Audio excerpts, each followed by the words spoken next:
அனைத்து உறவுகளுக்கும் அன்பு வணக்கம். மக்கள் சேவையே மகேசன் சேவை என்று நினைத்து தனது வருமானத்தின் பெரும்பகுதியை மக்களுக்காக செலவு செய்து கொண்டு வாழ்ந்து வரும் நடிகர் பாலாவின் முதற் திரைப்படம் காந்தி கண்ணாடி எனும் திரைப்படம் செப்டம்பர் 5 திரையரங்குகளில் வெளிவர இருக்கிறது. இத்திரைப்படம் மாபெரும் வெற்றியடைய எமது வாழ்த்துக்களை தெரிவித்துக் கொள்கிறோம். நன்றி.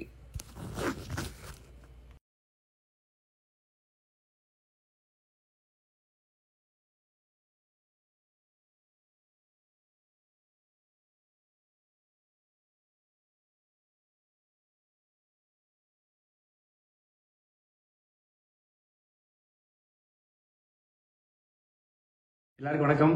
இன்னைக்கு என்னன்னா, நம்மளுடைய படம் காந்தி கண்ணாடி செப்டம்பர் 5 ரிலீஸ் ஆகுது.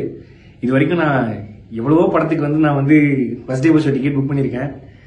நம்ம படம் டிக்கெட் ரிசர்வேஷன் ஓப்பன் ஆயிடுச்சு. முதல்ல நான் நிறைய படம் கமலா தேட்டரில் புக் பண்ணி பார்த்துருக்கிறேன். முறையா என்னுடைய படத்துக்கு டிக்கெட் புக் பண்ணி நான் கமலாவில் பார்க்க போறேன். 9 மணி ஷோ. காந்தி கண்ணாடி கமலாவில் 9 மணி ஷோ. என் படத்துக்கு முதல் ஷோ புக் பண்ணிட்டேன். ரொம்ப சந்தோஷமா இருக்கு. இதுக்கு எல்லாத்துக்கும் காரணம் நீங்க தான். நீங்க எல்லாமே இது இல்லை. லவ் யூ மக்களே. தேங்க்யூ. செப்டம்பர் 5 காந்தி கண்ணாடி ரிலீஸ் ஆகுது. மறக்காம தியேட்டரில் போய் பாருங்க. Love you.